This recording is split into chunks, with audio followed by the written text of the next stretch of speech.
This is Maryland Morning on 88.1. I'm Sheila Kast. When James Rouse developed Columbia in the late 1960s, the vision was to create a group of 10 villages where people of various ethnicities, religions, and cultures could live together. Columbia is one of the most diverse communities in Maryland, so arguably that component of Rouse's vision was realized. What has not worked out as well is the evolution of Columbia into a city. The unincorporated community retains a more suburban feel. In 2005, Columbia officials and residents began gathering to discuss redeveloping Columbia, especially its downtown, where construction has been stalled for decades. Public work sessions, meetings, drafting, and redrafting of master plans have resulted in a 30-year downtown Columbia plan. The Howard County Council approved the plan 3 years ago. 2 weeks ago, ground was broken on a $100 million apartment complex called Metropolitan Downtown Columbia. The building is slated to be ready for tenants in the summer of 2014. A sign of what's to come, perhaps, but a long time coming. Why? Joining us now on the phone to speak about the redevelopment of downtown Columbia is County Executive Ken Ulman. Welcome back to the show. Great. Thank you for having me. And in the studio is Mark Thompson, Director of Downtown Redevelopment for Howard County. Welcome. Thank you. It's great to be here. Now, County Executive Ulman, you were born in Columbia. Columbia was originally developed as a planned suburban community. Now the plan is to incorporate a more urban design. Do you think the redevelopment will change Columbia's identity, and should it?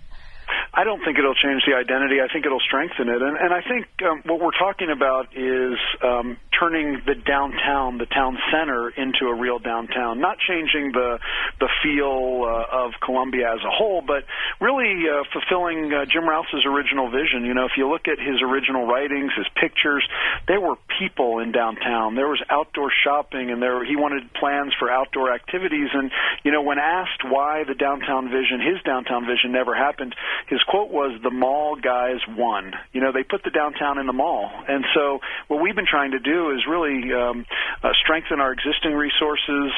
We've got a successful mall. We've got a successful lakefront. We've got Merriweather Post Pavilion. We've got Symphony Woods, which can turn into a great central park for arts and culture. So I think it's the inevitable evolution which, you know, communities need to embrace to continue to be thriving communities. What do you hear from residents of Columbia about what they most want to keep the same and what change they want?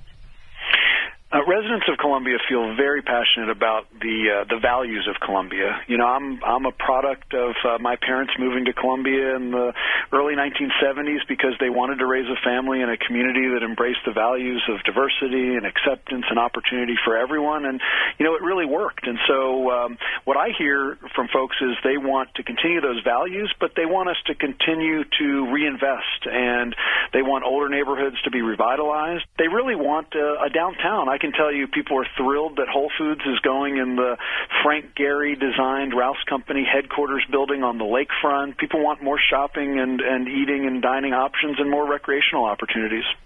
Mark Thompson, in the briefest possible way, can you tell us what the components of this downtown plan are?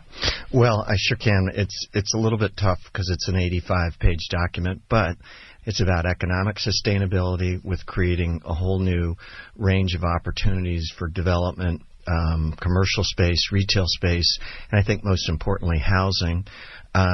It's about environmental sustainability. All of the development in downtown Columbia will have to follow strict design guidelines and incorporate the best and the latest in environmentally sensitive design concepts.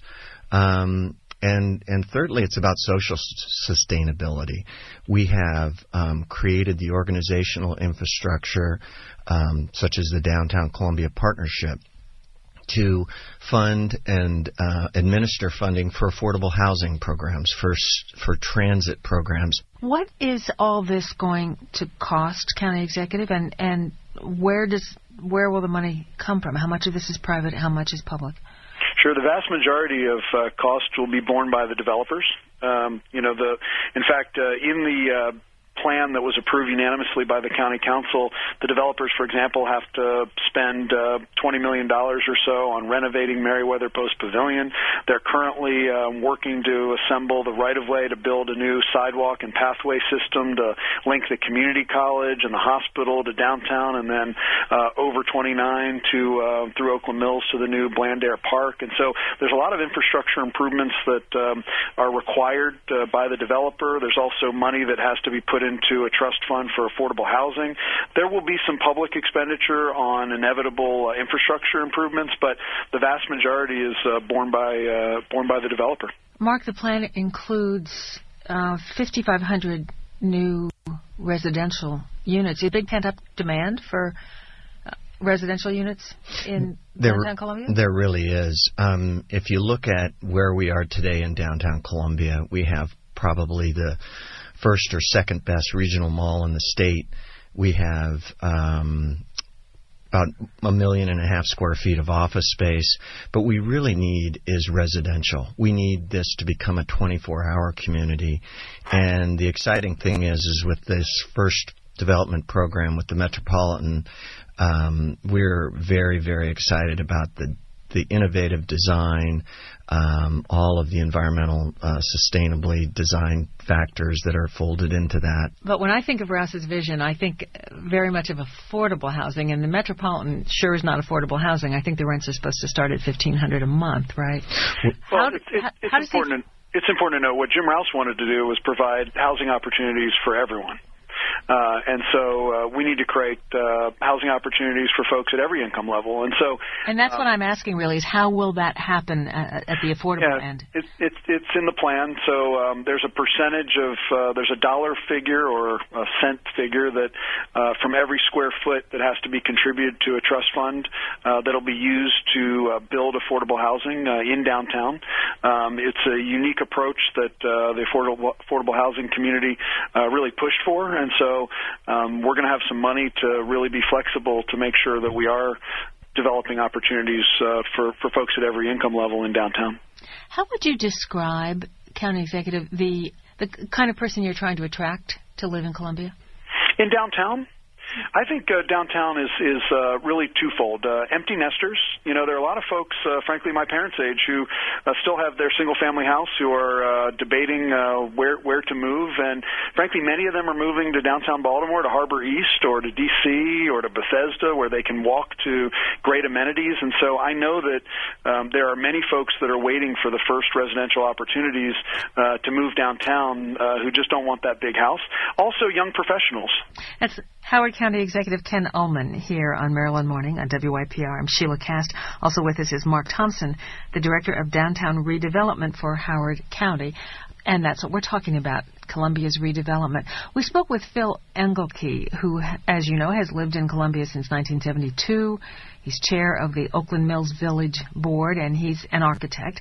And he told us why some Columbians protested the redevelopment of downtown Columbia in the past. Well, the big concerns, I guess, early on was, would it change the character of Columbia? So some people felt, even though it was really designed originally to be a new sort of a city, that a lot of people said, well, no, it's a leafy suburb, and we like our quiet streets, and we like the low density. So people were afraid of density. They were afraid of traffic issues. So they thought if they somehow could limit development, that would stop the traffic. Some of us tried to explain that, well, no, that's not actually true. It's just the opposite. If you don't add some density, what you have is sprawl, and sprawl creates the worst form of traffic. Mark Thompson, were concerns about traffic and transit a big part of what has made this such a long process to get to where you are in redevelopment? Absolutely. We went through a very thorough community conversation with my colleagues at the Department of Planning and Zoning, engaging in many, many, many meetings. As well, when the county council was considering the plan, there were several hearings about it. With the plan, we've done our best to address many of those concerns, and in fact, every development project is required to do a traffic study. We've built in some checks and balances. And as well, we're really going to focus on transit in downtown because no matter what, we need to get people out of their cars. We need to get them walking. We need to get them cycling. We need to get them in transit. Is Columbia in competition with other nearby cities? For residents, for businesses, for... It is. It certainly is. We have, there's a number of areas both in Anne Arundel and Montgomery County and Baltimore County, and that's always been that way. I think what we're striving to do with this plan and with the efforts to date is really create a place that's unique, that's authentic, and at the end of the day, that's what's really going to count for people. That's what's really going to attract people. It's a 30-year plan. There's been groundbreaking on one building so far, right? And there's a Whole Foods moving into the Rouse building. I mean, how soon are people going to see this new downtown Columbia? I think you're going to start seeing construction all over downtown. In fact, there is also now an expansion of the current mall, 75,000 square foot new retail. We broke through the wall of the old where J. Crew was on the mall. Clyde's is currently closed for a $4 million renovation on the lakefront. So this is not just a one project deal. This is there are multiple projects that are under construction now, renovations and expansions, and within the next year you're going to see another half dozen to a dozen more. This is really now happening. There's a lot of bulldozers. There's dirt moving. There are people working. We've probably got about $160 million of construction projects going on right now, and Whole Foods is probably 30 days away. Well, I appreciate you both talking to us about it. Good luck. Sure. Thank you very much for having us. Thank you. Thanks, Sheila.